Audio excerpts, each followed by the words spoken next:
అందరికీ నమస్తే అండి. వంగలపూడి అనిత గారికి హోంశాఖ మంత్రిగా ఇచ్చింది. చంద్రబాబు గారు ఇచ్చారు హోంశాఖ మంత్రిగా. అనిత గారు గతంలో 2014లో ఎమ్మెల్యేగా గెలిచారు, 2019లో ఓడిపోయారు. ప్రస్తుతం ఆమె మళ్ళీ ఎమ్మెల్యేగా రెండోసారి గెలిచారు. ఎడ్యుకేటెడ్, ఆమె ప్రభుత్వ ఉపాధ్యాయురాలుగా పనిచేస్తూ రాజకీయాల మీద ఆసక్తితో చంద్రబాబు గారు పిలవడంతో 2014లో రాజకీయాల్లోకి రావడం, చాలా చిన్న ఏజ్లోనే, తక్కువ ఏజ్లోనే ఆమె ఎమ్మెల్యే అవ్వడం, ఇవన్నీ జరిగిపోయాయి. ప్రస్తుతానికి ఆమె పార్టీలో కీ పొజిషన్లో ఉన్నారు, ప్రభుత్వంలో కూడా కీ పొజిషన్లో ఉన్నారు. ఆమె మాటకు తిరుగులేదు. అయితే ఆమెకు సవాళ్ళు చాలా ఉన్నాయి. అంత ఆషామాషి వ్యవహారం కాదు. నారా లోకేష్ గారు లేదా అచ్చెన్నాయుడు గారో లేదంటే పవన్ కళ్యాణ్ గారో వీళ్ళందరికంటే ఎక్కువ ఫోకస్, ఎక్కువ దృష్టి అనిత గారి మీదే ఉంటుంది. ఎందుకంటే హోంశాఖ అంటే పోలీస్ వ్యవస్థ మొత్తం ఆమె కంట్రోల్లో ఉన్నట్టే. గత 5 ఏళ్లలో 2019 నుంచి 2024 మధ్య ఈ పోలీసుల పనితీరు తెలుగుదేశం పార్టీని బాగా ఇబ్బంది పెట్టారు. సిఐడి కేసులు, సోషల్ మీడియా కేసులు, ఆర్థిక మూలాల మీద దెబ్బ కొట్టడము, ఇళ్లకు అర్ధరాత్రి వేళ ఇళ్లకు వెళ్ళి గోడలు పగలగొట్టడము, డోర్లు పగలగొట్టడము, చిన్న కోసులు. గుంటూరుకు చెందిన 70 ఏళ్ళు పైబడిన రంగనాయకమ్మ అనే ఒక వృద్ధురాలని కూడా సోషల్ మీడియాలో ఒక ఫేస్బుక్ పోస్ట్ షేర్ చేశారని ఆమెను తీసుకెళ్లారు, అర్ధరాత్రి వాళ్ళ ఇంటికి తీసుకెళ్లారు గత ప్రభుత్వం.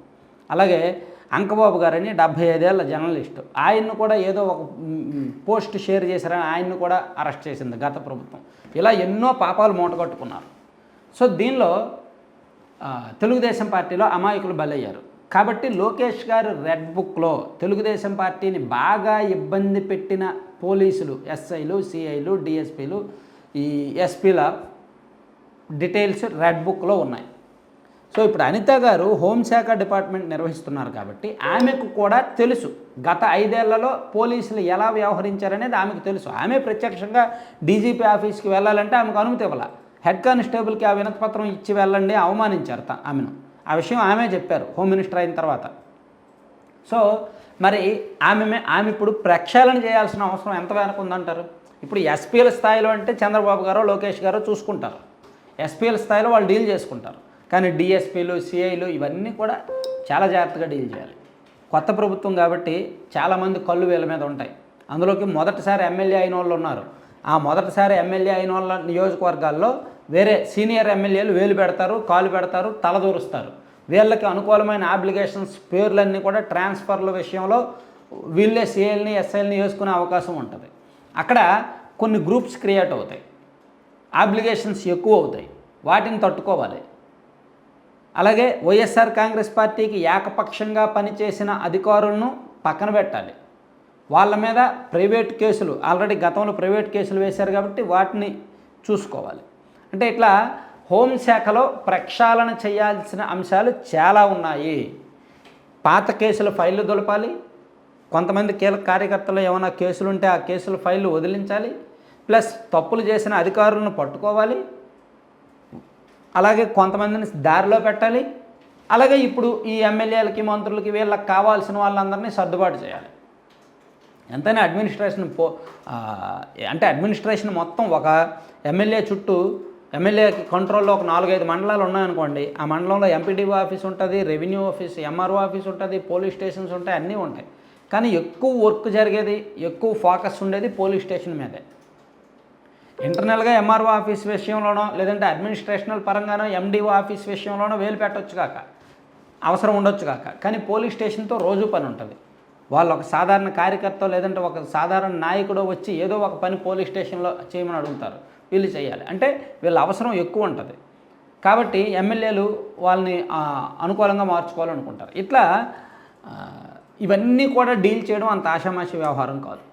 గతంలో చినరాజప్ప గారికి ఇచ్చారు హోంశాఖ మంత్రి, గత ప్రభుత్వం అధికారంలో ఉన్నప్పుడు. అయినా సరే చినరాజప్ప గారికి ఇచ్చినప్పటికీ అప్పుడు లోకేష్ గారి పెత్తనం ఒక 50% ఉండేది హోంశాఖ డిపార్ట్మెంట్ కూడా. గతంలో చంద్రబాబు గారి పెత్తనం ఉండేది.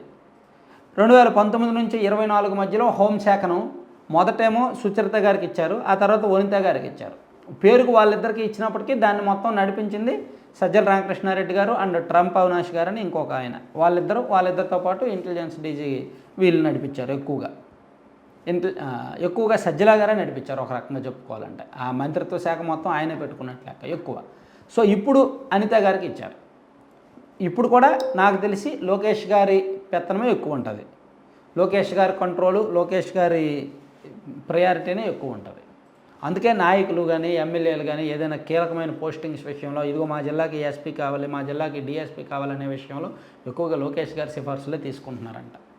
సరే, ఇదంతా ఎలా ఉన్నా గత 5 ఏళ్లలో జరిగిన తప్పులను సరిదిద్దాల్సిన బాధ్యత, అలాగే దిశ చట్టం అమల్లో ఉందా లేదా, అమల్లోకి అది మంచి చట్టమే కానీ అమలు చేయాలి. గత ప్రభుత్వం దాన్ని కేవలం ఫేక్ ఏంటది ప్రచారం కోసం వాడుకున్నారు, ప్రచారార్భాటానికి వాడుకున్నారు తప్ప నిజంగా లేదు ఆ చట్టం.